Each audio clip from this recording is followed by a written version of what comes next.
High protein broccoli পরোটা বানাতে আমি এখানে নিয়ে নিয়েছি গ্রেট করা ব্রকলি, জিঞ্জার গার্লিক পেস্ট, কুচনো পেঁয়াজ, কাঁচা লঙ্কা, অরিগ্যানো, সল্ট। তার ভেতরে অ্যাড করে দিয়েছিলাম গমের আটা আর অল্প অল্প জল দিয়ে প্রতিদিনের আটা মাখার মতো করে মেখে নিয়েছি। আর তারই পরে ছোট ছোট করে লেচি কেটে নিয়েছি। এবার তার ভেতরে গ্রেট করে রাখা পনির ভরে দিয়ে হালকা হাতে তেলের সাহায্যে পরোটাগুলো বেলে নিয়েছি। ওদিকে তাওয়া গরম হয়ে গেছে, তাওয়াতে আমি ব্রাশ করে দিয়েছি organic cold pressed mustard oil. এবার তার মধ্যে পরোটা দিয়ে দিলাম।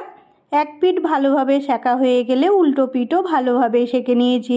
মাঝে একবার অয়েল ব্রাশের সাহায্যে ব্রাশ করে দিয়েছি অয়েল।